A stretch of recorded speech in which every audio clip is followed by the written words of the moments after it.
കാലത്തെ ഏതിൻ്റെ കൂടെ കഴിക്കാനും പറ്റിയിട്ടുള്ള ഒരു അടിപൊളി കറിയാണ് കേട്ടോ. നല്ലൊരു കുറുമ പോലെയുള്ള മസാലക്കറിയാണ്, എളുപ്പത്തിൽ പറ്റും. അപ്പോൾ ഇത് ഉണ്ടാക്കാനായിട്ട് ആദ്യം ഞാനിതിൻ്റെ അരപ്പ് റെഡിയാക്കുകയാണ് കേട്ടോ. ഇത് ഉണ്ടാക്കാനായിട്ട് ഏതാണ്ട് ഒരു 3/4 കപ്പോളം തന്നെ തേങ്ങ എടുത്തിട്ടുണ്ട്. അതുപോലെ തന്നെ ഒരു 6 അണ്ടിപ്പരിപ്പ് എടുത്തിട്ടുണ്ട് കേട്ടോ. 1 കപ്പ് വരെ തേങ്ങ നമുക്ക് എടുക്കാം. പിന്നെ ഒരു 1/2 സ്പൂണോളം പെരുംജീരകം എടുത്തിട്ടുണ്ട്. ഇതിലേക്ക് ഇത് അരയാൻ ആവശ്യമായിട്ടുള്ള വെള്ളം ഒഴിച്ചു കൊടുക്കണം. അപ്പോൾ നന്നായിട്ടൊന്ന് അരച്ചെടുത്ത് വരാം. അണ്ടിപ്പരിപ്പ് നിർബന്ധമില്ല, പക്ഷേ ഇട്ട് കഴിഞ്ഞാൽ കുറച്ചുകൂടെ നല്ലതാണ് കേട്ടോ. അപ്പോൾ അരപ്പ് റെഡിയാക്കിയിട്ടുണ്ട്. പിന്നെ നമ്മൾ എടുക്കുന്നത് ഇത് ചേനയാണ് കേട്ടോ.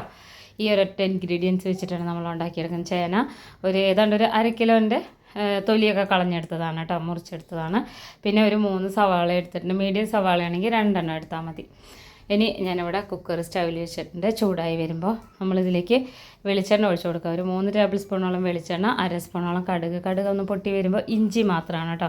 ഒരു 1/2 ഇഞ്ച് നീളത്തിലുള്ള ഇഞ്ചി ഒന്ന് ചതച്ചെടുത്തതാണ്, അതിട്ട് കൊടുത്ത്. പിന്നെ നമ്മൾ നേരത്തെ എടുത്ത് വെച്ചിട്ടുള്ള സവാളയാണ്. സവാള ചെറുതാക്കിയിട്ടല്ല അരിഞ്ഞെടുത്തിട്ടുള്ളത് കേട്ടോ.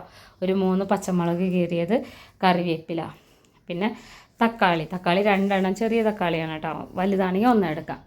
ഇതിനോടൊപ്പം തന്നെ നമ്മൾ അരിഞ്ഞ് കഴുകി മാറ്റി വെച്ചിട്ടുള്ള ചേനയും കൂടെ ഇട്ട് കൊടുക്കുകയാണ്. എന്നിട്ട് നന്നായിട്ട് ഇതെല്ലാം കൂടെ ഒന്ന് വഴറ്റിയെടുക്കണം കേട്ടോ. നല്ല ടേസ്റ്റുള്ള കറിയാണ് ഇത്. ഞാൻ ചപ്പാത്തിയുടെ കൂടെ, പുട്ടിൻ്റെ കൂടെ, അതുപോലെ ദോശയുടെ കൂടെ, എല്ലാത്തിൻ്റെ കൂടെ, ചോറല്ലാത്ത എല്ലാത്തിൻ്റെ കൂടെ നല്ല കോമ്പിനേഷനാണ്. അത് ഇടിയപ്പത്തിൻ്റെ കൂടെ, പത്തിരിയുടെ കൂടെ ഒക്കെ ഉണ്ടാക്കാൻ പറ്റിയൊരു കറിയാണ് കേട്ടോ. നന്നായിട്ടൊന്ന് വഴറ്റിയെടുത്തതിന് ശേഷം നമ്മളിതിലേക്ക് മല്ലിപ്പൊടി ചേർത്ത് കൊടുക്കണം കേട്ടോ. മല്ലിപ്പൊടി 1 സ്പൂണ്, 1/2 സ്പൂണ് മുളക് പൊടി. നമ്മൾ പച്ചമുളക് ഓൾറെഡി ചേർത്തിട്ടുള്ളതുകൊണ്ടാണ് കേട്ടോ. എരിവ് ഇഷ്ടമാണെങ്കിൽ 1 സ്പൂൺ വരെ ആവാം. പിന്നെ 1/2 സ്പൂണോളം മഞ്ഞൾപ്പൊടിയും കൂടെ ചേർത്ത് കൊടുത്തിട്ടുണ്ട്. 1/2 സ്പൂണോളം ഉപ്പിട്ട് കൊടുക്കണം. വീണ്ടും ഒന്നുകൂടെ ആ പൊടികളുടെ ഒരു പച്ചമണം ഒന്ന് മാറാൻ വേണ്ടി ഒന്ന് വഴറ്റിയെടുക്കാം കേട്ടോ. അപ്പോൾ ലോ ഫ്ലെയിമിലിട്ട് കൊടുത്താൽ മതി. ഇതുപോലെ ഒന്ന് വഴറ്റിയെടുക്കണം. നമ്മൾ ചേനയൊക്കെ കറി വയ്ക്കുമ്പോൾ എന്തിൻ്റെങ്കിലും കൂടെയാണ് കറി വയ്ക്കുക. പക്ഷേ ഈ ഒരു രീതിയിൽ നമ്മൾ കറി വെച്ച് കഴിഞ്ഞിട്ടുണ്ടെങ്കിൽ നല്ല ടേസ്റ്റാണ് കേട്ടോ. എപ്പോഴും നമുക്കുള്ള ഒരു ടെൻഷനാണ് കാലത്ത് എന്താ ഉണ്ടാക്കും, ഉണ്ടാക്കിയതിൻ്റെ കൂടെ എന്ത് കറി ഉണ്ടാക്കും എന്നുള്ളത്. അപ്പോൾ നന്നായിട്ട് വഴറ്റിയെടുത്തിട്ടുണ്ട്. അപ്പോൾ ഇനി നമുക്കിതിലേക്ക് അരപ്പ് ചേർത്ത് കൊടുക്കാം. അരപ്പ് നമ്മളിത് അരച്ച് വയ്ക്കുന്തോറും ഇത് കുറച്ച് കട്ടിയായിട്ട് വരും കേട്ടോ. കാഷ്യൂനട്ട് ചേർത്തുകൊണ്ടാണ് അത്. എന്നിട്ട് പിന്നെ നമുക്ക് ആവശ്യമുള്ള വെള്ളം ചേർത്ത് കൊടുക്കാം. ഞാനിപ്പോൾ മിക്സിയുടെ ജാറും കൂടെ ഒന്ന് ചുഴറ്റിയെടുത്തിട്ട് 1 കപ്പ് വെള്ളമാക്കിയിട്ട് ഒഴിച്ചതാണ് കേട്ടോ. 1.5 കപ്പ് വെള്ളം വരെ ആവാം. അധികം കറി വേണമെന്നുണ്ടെങ്കിൽ നമുക്ക് 2 കപ്പ് വെള്ളം വരെ ഒഴിച്ചു കൊടുക്കാം. അപ്പോൾ നന്നായിട്ട് ഈ ഒരു സമയത്ത് ഇളക്കി യോജിപ്പിച്ചതിന് ശേഷം ഉപ്പ് നോക്കാം. ഈ സമയത്ത് നമുക്ക് ഉപ്പ് നോക്കണം കേട്ടോ. ഈ ചേനയിലൊക്കെ നന്നായിട്ട് ഉപ്പ് പിടിക്കണം.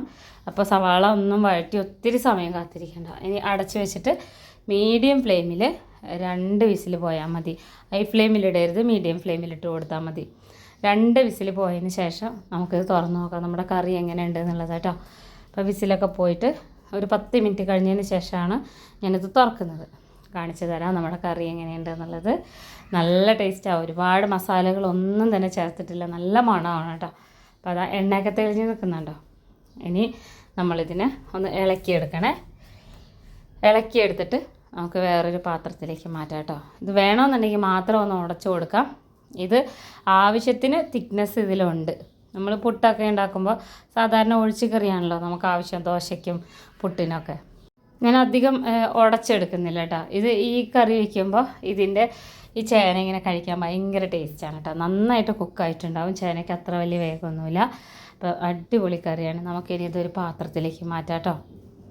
അപ്പോൾ ചെറിയൊരു കഷ്ണം ചേന ഉണ്ടെങ്കിൽ നമ്മൾക്ക് ഏതിൻ്റെ കൂടെ കഴിക്കാൻ പറ്റിയൊരു കറി ഉണ്ടാക്കിയെടുക്കാവുന്നതാണ്.